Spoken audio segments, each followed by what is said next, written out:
Thank you very much for having me here. This is a wonderful, wonderful opportunity. I'm really a big fan of conversations rather than just presentations and lectures. So we are looking forward to do a lot of that. And I'm also really delighted to have my good friend Peter Hutton here. I really admire his work and his leadership here, and often speak about his accomplishments in Tempelstowe College and in this field. But really, I think, like you heard earlier, that this day is about trying to think about something different. And I try to do my best to bring you something different, because I moved here from Finland about 12 months ago. So I'm a newcomer here, a permanent resident, and I have a permanent job as a university professor at the University of New South Wales in Sydney. So I tend to tell people that when they ask me how long are you going to stay here, I don't quite understand why this question, but you probably understand a little while why people ask me. I said I'm going to stay here a long time, whether you like it or not. Let me start. It's a very personal thing, what I'm going to do with you within about 30 minutes, so that there will be some time for your comments and questions. There will be more time during the workshop to talk about these things. But my story is going to be very personal. So I'm talking about what I've seen. First, I'm speaking about three things. There could be more. The three things that I really don't understand here in Australia when it comes to education. So this is, I can convert this also into a questions to you, that why you guys keep on doing these things that often doesn't make any sense, at least when it's observed by somebody like me. And then I'm giving you three things that I see really like opportunities of kind of facts that I have learned here that are very important, and then I have a conclusion on this. Okay, is this all right? So these two guys that you see there on the screen are our two sons, and I think it's a very important. I show these pictures because it's very important to understand that we came here as a family. So we came here with my wife and these two boys, and they are about the age. The older one is now in year one in a public school in Sydney, and the other one doesn't understand anything about education, fortunately, yet. But it's a very different thing to do something like I'm doing, or we do, with the children. If I was here alone or just with my wife, this would be a completely different experience. But now we are experiencing all those things that anybody who has a family experiences here. And so I'm looking at this from our children's point of view as well. One of the first questions I ask when people, my colleagues and friends, realize that I'm coming here with children, our own children, one of the first questions was that which private school did you choose in Sydney? Because there's a lot of choice. Sydney is really the place where you have a lot of choice of all kinds of schools. And I said, what are you talking about? I'm sending my sons to the public school. I'm a public education person, and I couldn't do anything else. And a big part of my work, actually all of my work at the Konski Institute, is about advocating the public education as a cornerstone of democracy in our societies here and back home in Finland. And then the reply back to me was that how can you do anything like that to your own children, that put them in a public school in Sydney? And I didn't quite understand what this meant, but my response was that I'm going to do what any serious academic scholar would do. I'm going to run a social experiment on my own children. By sending them to a public school system in Australia, then I'll write a book about that. And that's actually exactly what is happening right now. That we are looking at how these things work, and as a consequence of this whole episode, I think it was the third or fourth day about a year ago, when we had this dilemma in the family that should we send this older son to school when the school year is about to end here. And remember, when we came from Helsinki, that was in the beginning of the school year. So the public school where he's going now was very welcoming and said, he can come to school right away, which we did. And it was a wonderful thing. He really loved the school, and we think that the school is a great place for him.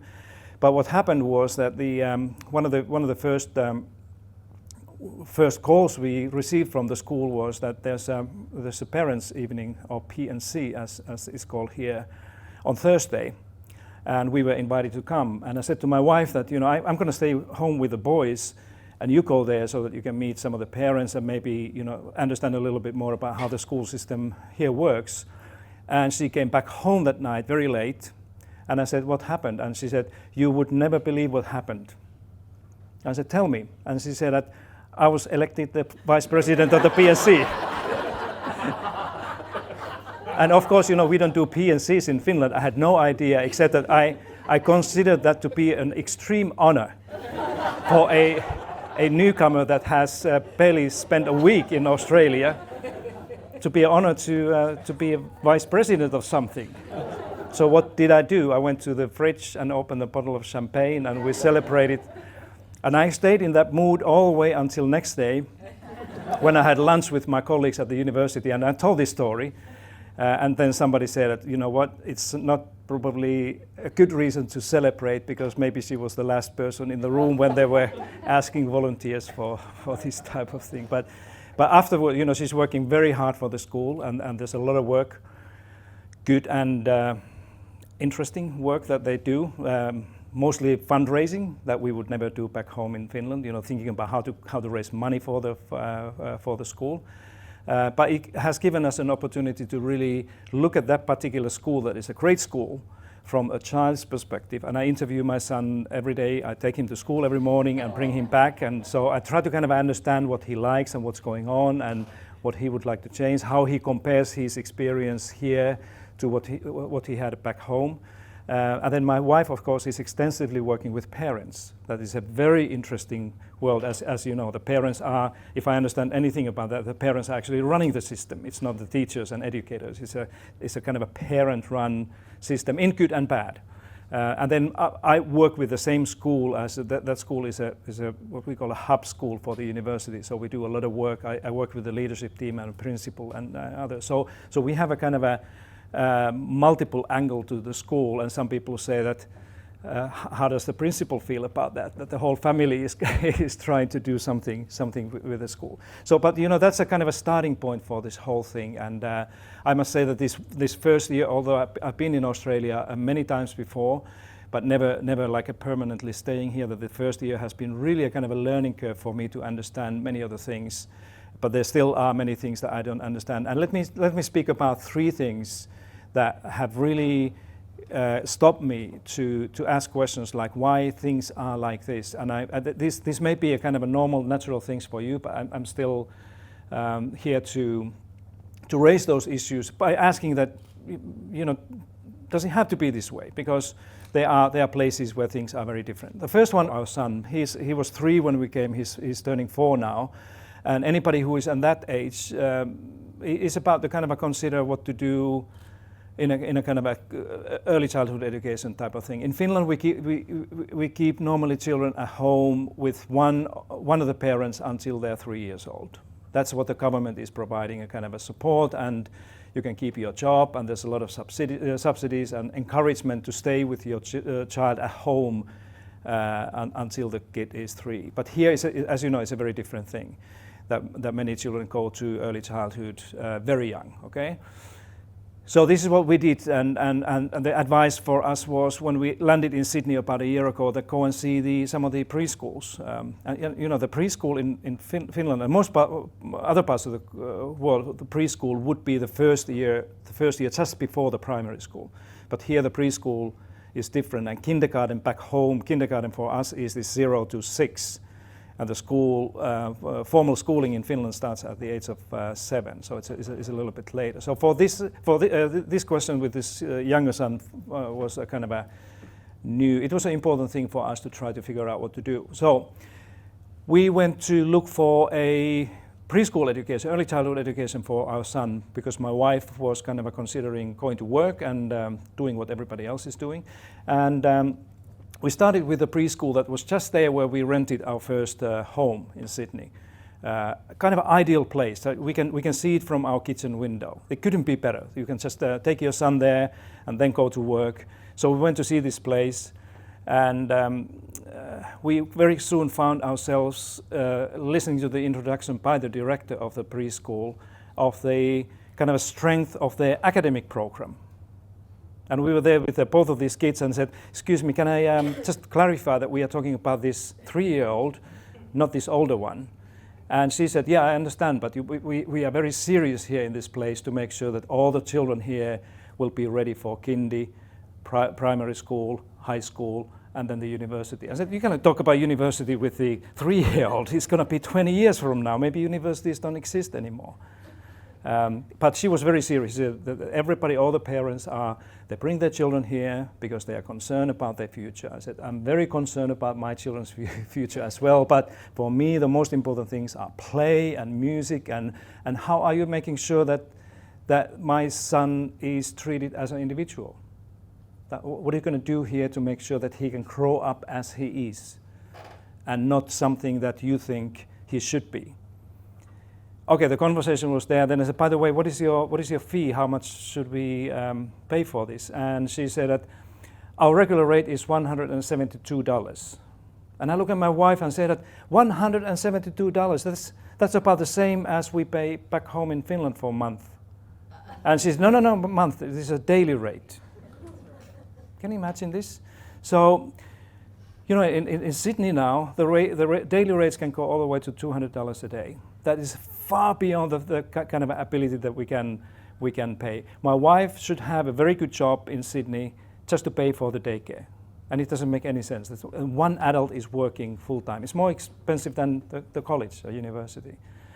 And you know, this has been one of those things that I really don't understand. We live in the wealthiest country in the world, and we have more money than most other countries do, and we still cannot take care of our little ones, younger ones, okay? So this is a kind of a moral question for me that I still haven't kind of recovered fully.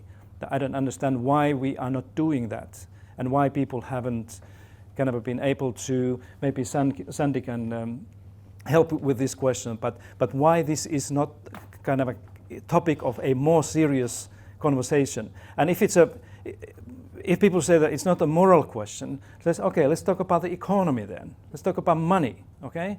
And because, you know, this is what we have known for a long time. If you ask any legislator here, the MPs or politicians who are making decisions, that what is the best way to invest our money, taxpayers' money, if we're investing the money in people, okay? Does it make any sense in what age these people are, where the money is going to, okay? And education, you know, we are educating people basically from zero to grave, okay?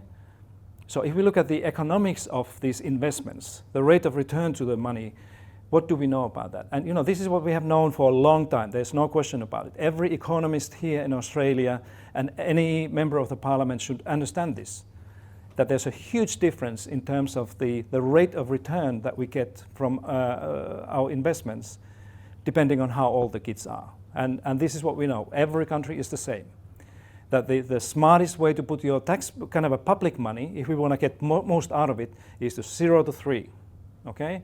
Then when we move from 3 to 6, you know, the rate of return is already much smaller.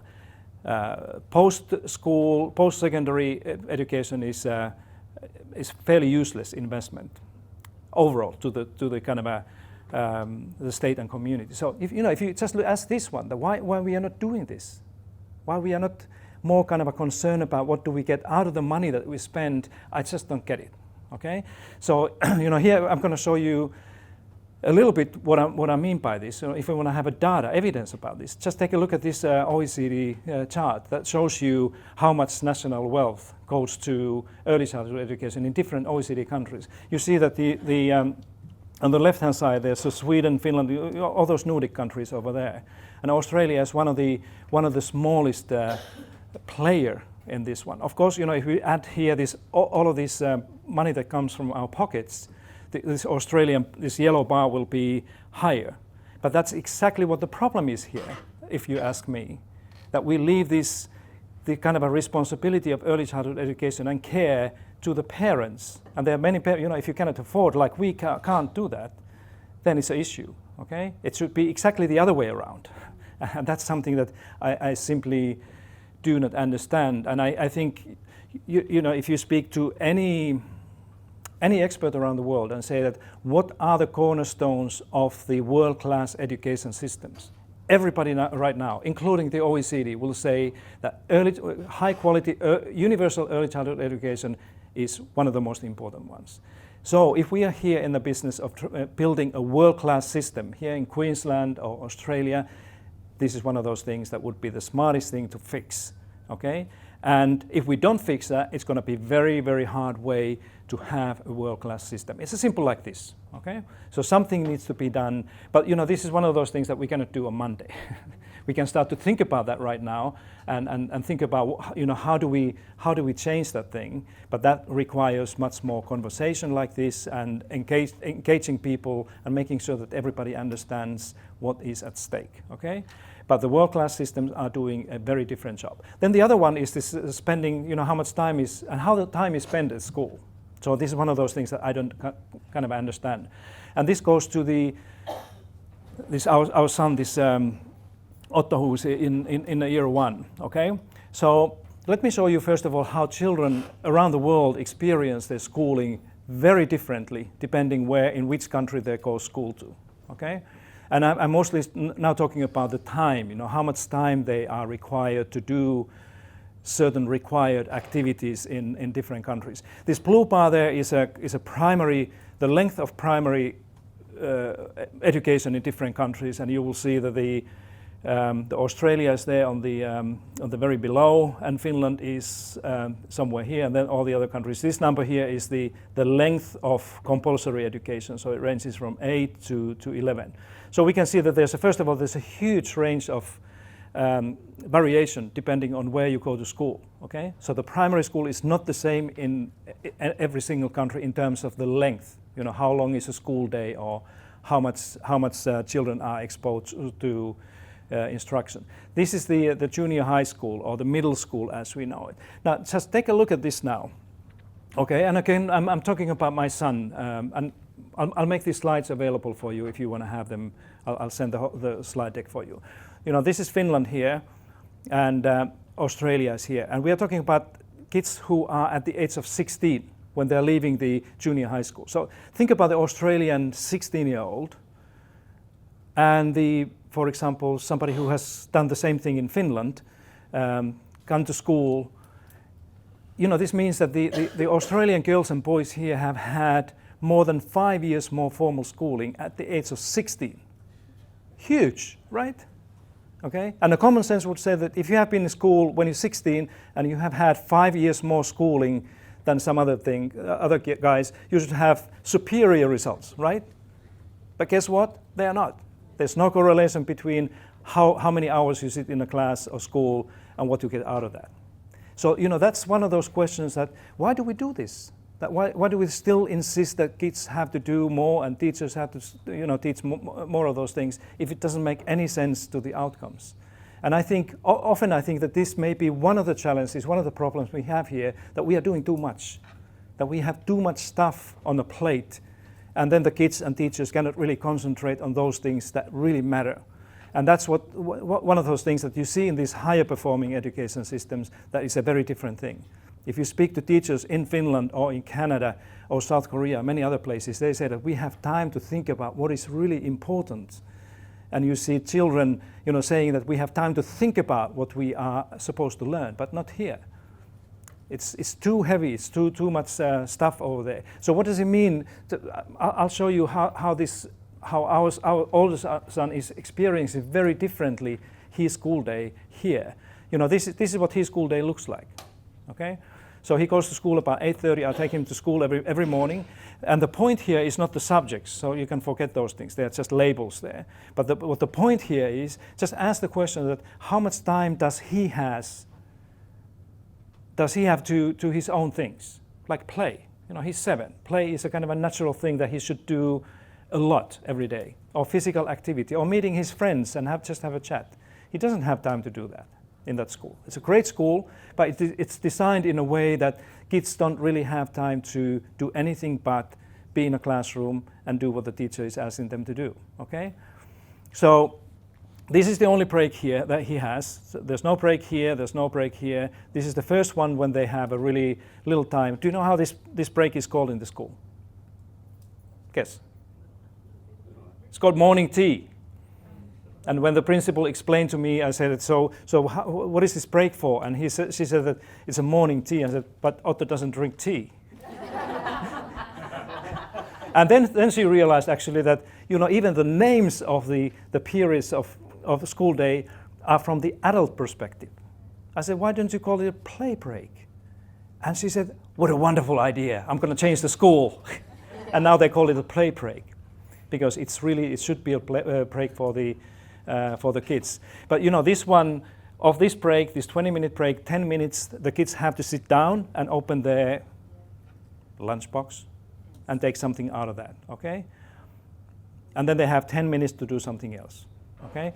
And then there's this lunch break here that comes too late. It's far too late. The damage is done already. These little brains are completely out of fuel and energy. And big part of this learning here, it's just a waste of time because nothing will happen, okay?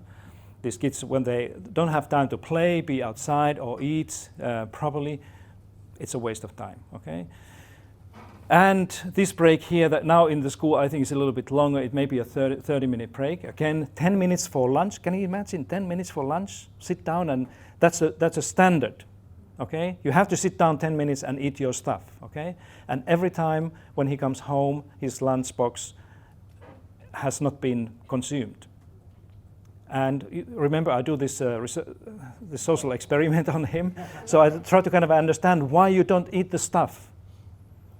And he said that, because I want to play, okay? So I'm so eager to wait, how many more minutes so I can go and play. And that's a kind of a problem that this type of scheduling has on kids, that they are so eager to do things that they cannot even eat, okay? So that's the kind of a challenge that we have compared to, what he had back home. This would be his, actually I can take even the play of, this could be his school day, would be his school day back home in Helsinki. It's a very different thing. Every child gets, after 45-minute clock, they have their right, it's a children's right, every child, every school, every day has a right to 15-minute time for themselves outdoors.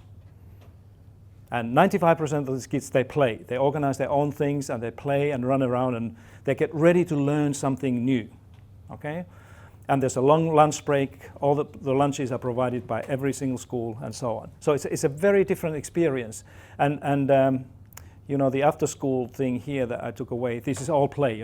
After the 1 o'clock when he would get out of the school, they have time to play in school or somewhere else. So it's a very, very different thing.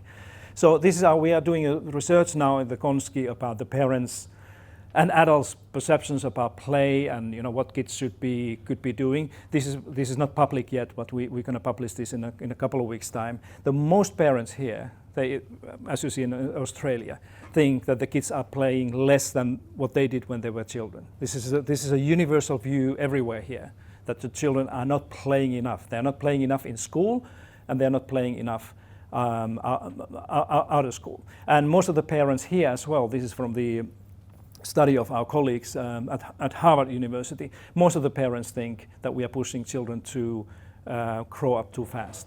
And this is a huge thing that you wouldn't see the results like this back home in Finland.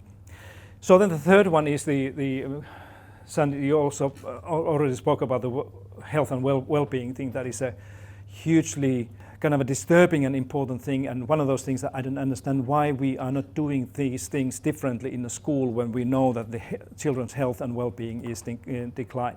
One of those things, do you know what this is? This is the famous lunchbox. And the first time ever when my wife and myself, we saw a lunchbox was when we came here. We haven't seen lunchbox ever before. And of course the question was that what goes into the lunchbox? So what do you use the lunchbox for? And that's where being a vice president of the P&C is a very important thing, because she was very quickly informed that what you put in lunchbox typically is a sandwich, some colored sugar sweetened drink, and then a carrot and the apple. And you know what happened with our lunchbox, and seemed to happen with all the other lunchboxes as well, was that all these 4 ingredients went to the school every morning, and back came carrot and apple. Okay. The good news, of course, was that we could use the same carrot and apple for about a week or two.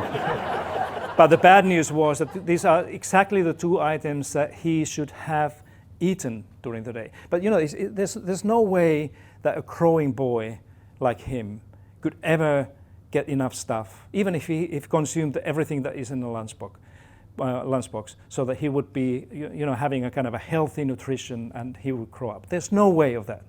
Okay, and I also argue, based on my experience back home and other countries, that if most of the kids, because they don't eat well, they are not able to learn. It's as simple like this. The other thing is, and this is kind of a craziest part of the story that I really don't understand here, is that, again, part of the social experiment that we do, that we have calculated fairly accurately how much money do we spend on this stuff, okay? And it ranges a little bit depending on what you do. But my estimate is that this money that every single parent, on average here in Australia, spend on this stuff far exceeds the funding, the money that would be needed to feed every child with a healthy 3-course meal every day in the school. Did I miss a meeting, or just simply don't understand why we are not doing this? Because it's not about money. It's not about we wouldn't have money for that. And we do know that just feeding these kids would have a huge positive impact on NAPLAN results and the health and the mental health and all these things. So many kids back home in Finland, and but particularly here, are obese or overweight. Okay, and we just need to change the way we think about this thing.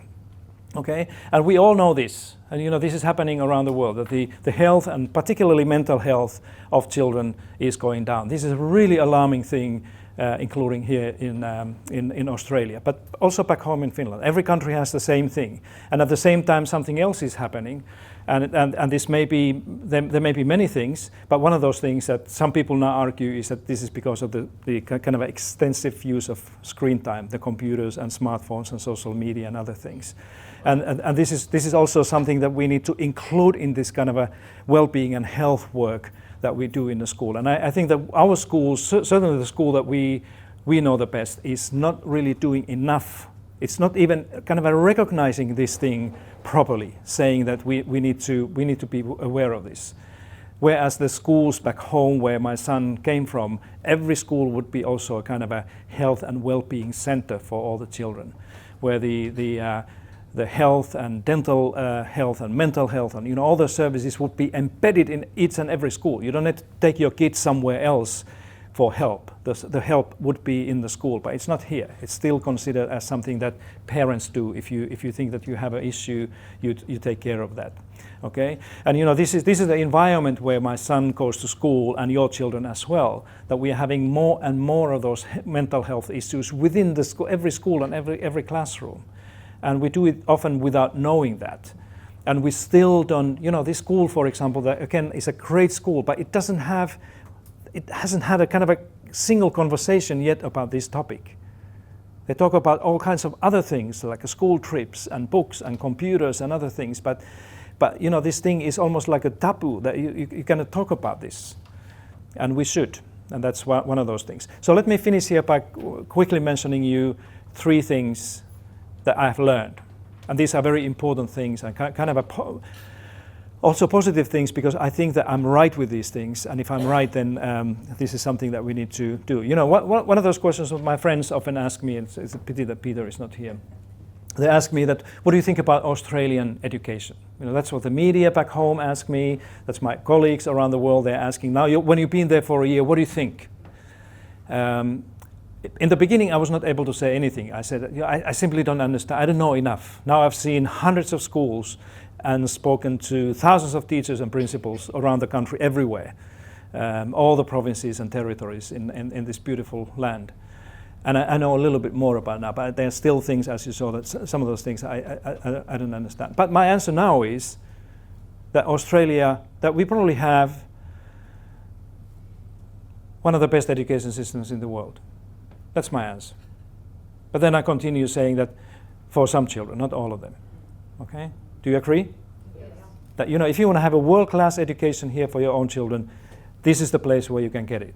And schools like, Peter is not here, but I've been in his former school.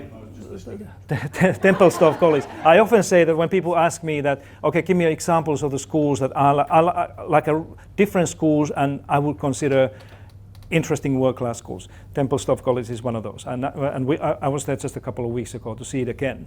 And I'm going to go once again because I really want to understand what's going on there. But there are many other schools. There are wonderful schools here and in New South Wales, Linfield Learning Village and Liverpool Boys. There's a number of, Peter is running the network that has tens of those extraordinary world-class schools that anybody, anywhere outside of Australia would envy. And I think this is extremely important because you are always saying that we have the solution here. We just need to stop planning and start doing things. This is exactly what we need to do.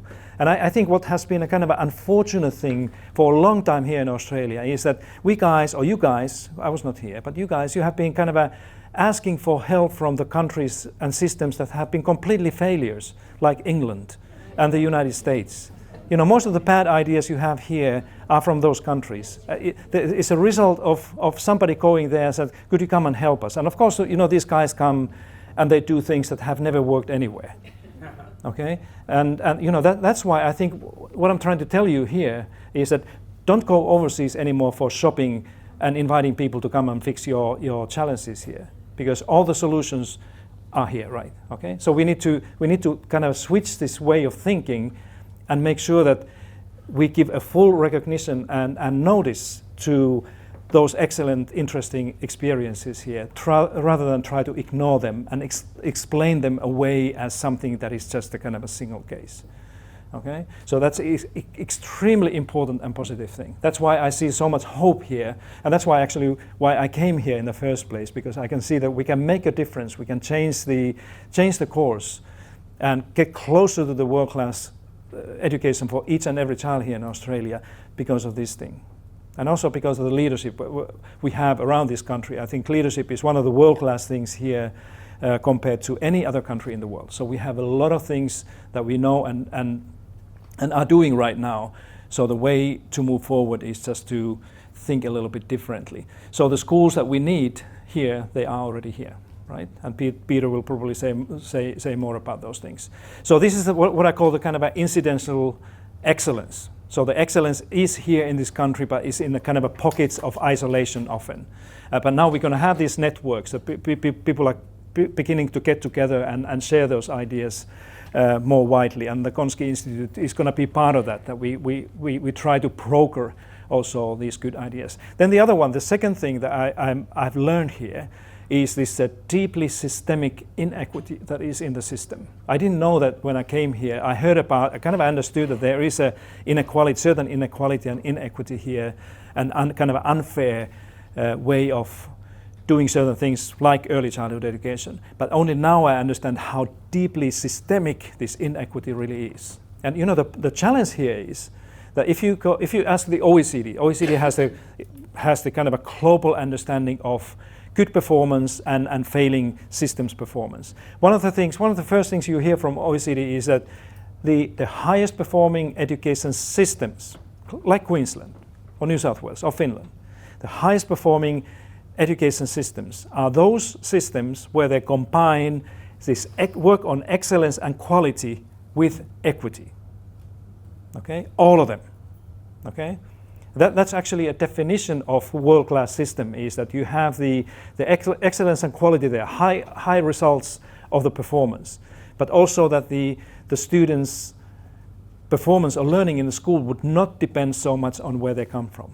That is the world-class system, and we are nothing like that yet, and that is the issue. So that's why the Konski Institute has our mission statement is to fix this inequity here. That's what we try to do. It's a moonshot. We know that it's probably never going to happen, but we need to work on that if we really want to be a world-class system. Same here in Queensland. If you want to be the highest performing or the best system in Australia, actually interesting thing is that wherever I go, I always hear from the state and system leaders here, like in Northern Territory, from the minister yesterday, 2 days ago, that we want to be the best education system in Australia. And that's the official strategy of New South Wales, that we want to be the best system in Australia, probably yours as well here. good luck with that, because you cannot all be the best. But I think the key thing is really to understand what it takes, and the equity is the best bet for that. So you can forget of being there in the world class if you say that equity is not important, or we just invest in quality and excellence of learning outcomes and teachers and individuals. This is one of those really important things here in Australia that makes us a different system compared to many others. And this is from the OECD data again. So if we look at how many of our disadvantaged children go to disadvantaged schools, we do it to the higher rate than almost anybody else. Okay, and this is so why is this? This is simply because of the school choice and selection. If we leave this thing for the parents to choose in the marketplace where there's so much choice and the choice is increasing, this is what's happening. And all these other systems there, Brazil, Chile, Hungary, Mexico, are exactly the same systems like here. The system is not coherent in terms of quality, and that's why the governments have left it to the markets to decide. And this is what happens. It's a law of nature. Okay, so and if you look at the world-class systems, those that are performing much better, they are managing much better where the disadvantaged children go to. Okay, and there are many things you can do as a government through your government policies to do that, and we could do much better than this. Now, if you say, what's wrong with that? A good question. Somebody would say that, so what's wrong with that? Everything is wrong with that. Because we know from the research and we know from the data that if the child who comes from a disadvantaged background would go to advantaged school, or even the kind of a medium advanced school, this is what they statistically would gain. 78 points gain for a disadvantaged child who goes to advantaged school. 78 point gain equals to 3 years of schooling. 3 years. Okay, so what do you need to do to get this 3-year gain? Otherwise, you could never do that in a disadvantaged schools. So that's why this is harmful for the entire system. It's not just harmful for the individuals who are not lucky enough to get away from this kind of a circle of disadvantage, but it's harmful for the entire system, and that's why it's extremely important to fix. This is again, I often hear people saying that we are already spending enough money here in Australia for education, but people forget to say that we are spending relatively less of our national wealth, our common money that we have, the taxpayer money, to education than the many of the other systems. Okay, this is where you see Australia there below OECD average, and we are one of the wealthiest countries in the world. This is the total spending, and you will see here that we are right here. We have the highest proportion of private spending going to education than almost any other country in the world. And again, this for the equity, this is it's a complicated thing if we leave it up to the parents and their pockets to decide how much they want and can afford to pay for education. So this is not a kind of a good formula for becoming a world-class system. I'm not saying that it wouldn't be possible with this scenario, but it's going to be very, very hard to do and very unlikely to happen. And just take a look at this. This is one of those most disturbing and difficult things for me to understand. This is the funding, total funding for schools, Catholic, government and independent schools, done by my Queensland researchers and colleagues here, the Brisbane. Pay attention to this one. Of course, these are kind of a natural things, but look at the government thing here. So this means that on average, public schools receive about $750 a year per student money from parents. $750, that's the average. And I went to see some of the schools in Northern Territory earlier this week where they spend nothing. The parents cannot pay anything. And then there are places like a Sydney Boys High School in Sydney, where the average fee is $2,000, public school. So again, if you allow me to just say kind of what I think about this as a newcomer here from a very different system, my conclusion would be that we don't have a public system here. Australia doesn't have a public school system. Because all the schools behave like a private schools, like independent schools. They depend on money from private sources, sometimes from private organizations, but most often from parents. Okay, and it doesn't have to be this way. Back home in Finland, this would be illegal. If a public school would receive any money from anybody for the work they do, they would be in the front page of any newspaper, and the principal would probably be fired because it should be a public school. Okay, so that's a kind of a different thing, and this is probably a little bit more complicated thing to show. But what makes this thing even more kind of a harmful for this equity work is that this is how the funding works here. That this is the average total private funding per student. Of course, when we move from the socio-economic, this ICSI band here, that's how much the parents or the private is spending in a poorer schools. But again, this whole scheme shows that those who can pay more, they're going to pay more in the public schools. And it's just going to widen the gap between public schools, between the public school sector. So there are many things I think that I'm learning, and I have learned that are very, very harmful for the equity thing. And this is what we have learned from the OECD as well. Again, this is some data that requires a little bit more explanation. But the point here is that if we ask that how the student achievement, the quality or excellence, is associated to equity of the system or the outcomes, there's a correlation there. Okay. And some of these are the high-performing world-class systems, as the OECD is calling them. This is Japan, Finland, Canada, and Estonia. Hong Kong is over there. This is Australia. We are here, and New Zealand is over here. And I think, because I had the Queensland here as well. Let me see if I can. Yeah. So this is where Queensland is right now. Okay. So we clearly, in this state, we have a big issue with the enhancing equity enhances when we move that way. Okay. The interesting thing here is if you do you understand the image here? Okay. So here are the countries with the high equity and high quality. Okay. Here are the countries with the low equity and low quality. So this is really bad place to be. Okay. And this is the average. So Australia, New Zealand, United States, Ireland are the average. So Queensland that is here is a little bit like on a negative side. Okay. But the interesting thing here is that 15, 20 years ago, if you go back 20 years ago, if we had the same data that we have here, Australia would be somewhere here. That's why Australia used to be a world-class system that we in Finland and many others came to see, what you do.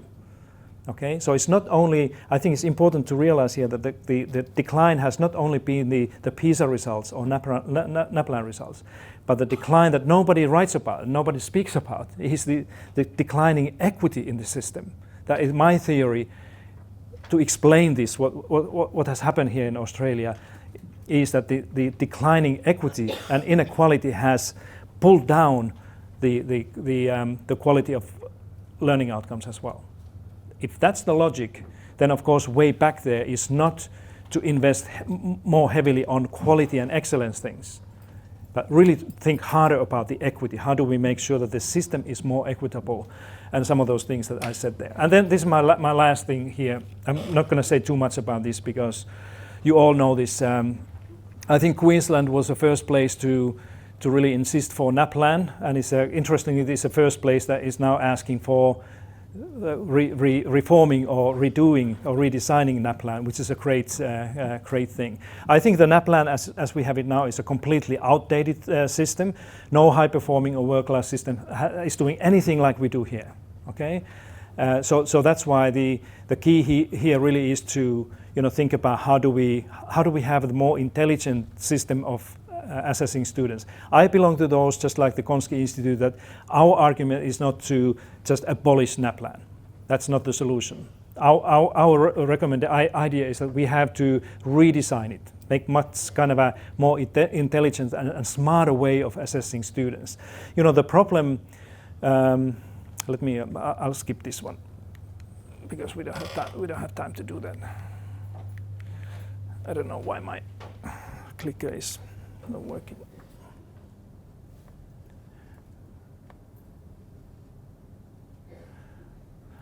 So this is one of the surprising things that I have seen in this NAPLAN conversation is that people are kind of thinking that standardized tests like NAPLAN can be used to measure the quality of the school or the system. And we should know that standardized tests can never be used for that. NAPLAN was never designed to do that. Okay? That the problem with the current system is that it's been used for wrong purposes. Okay? So then what the standardized assessments can do is that they can show statistically how students progress or how they don't progress. But we cannot say anything about the quality of the school or the school system based on this. Okay? And that's why we need a different system to I think my clicker is dead. Let me speak from here. So let me close here and say that what do we need to do? So one thing we need to do is to, first of all, recognize that some of the things that we are doing here and considering at the level of the policy are not done in any other high-performing system. So those are the kind of a wrong, like Michael Fullan, who wrote the paper here in Australia about 8 years ago called Wrong Drivers, has outlined the same things as well. That the wrong drivers are the school choice or marketization of the school, test-based accountability, and heavy investment in human capital, hoping that the change will come. And those success factors that you can see there on the green sign that you can find in a high-performing schools is equity. We spoke about that. Trust and professionalism.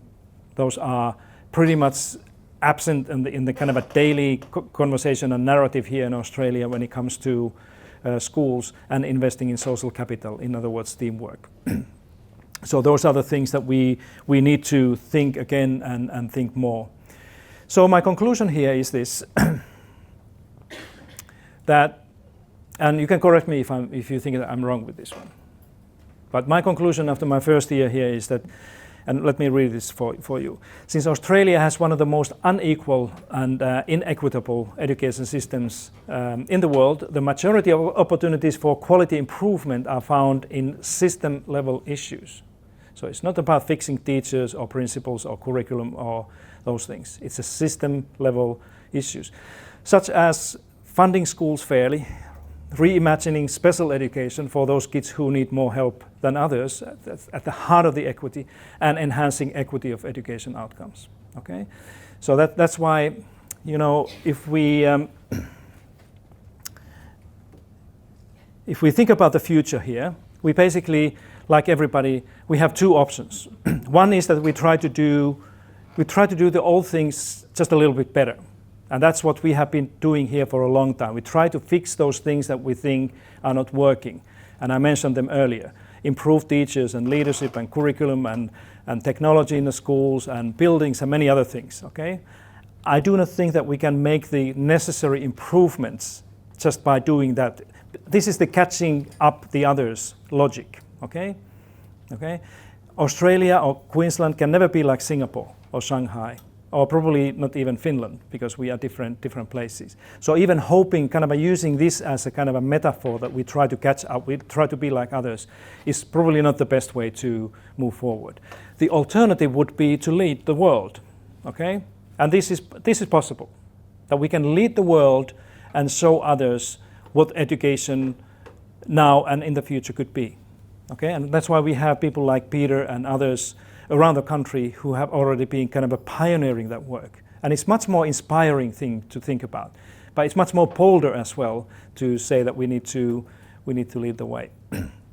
So if you're from the Nordic countries, you understand this picture. If you've never seen the dogs pulling the sledge like this, you have no idea what I'm talking about. But if you're not the lead dog, what you see is all the same, and it's not going to be nice. So that's why not be the leader and have the kind of a horizon and landscape there that you can choose and show others. And I have a firm confidence that if Australia or Queensland or anybody here would kind of boldly take this kind of idea that we're going to show others what the schools could be, we can do that. We have everything that it takes to do that. And the question remains whether we want to do this or not. Thank you very much. And sorry for taking a little bit more time.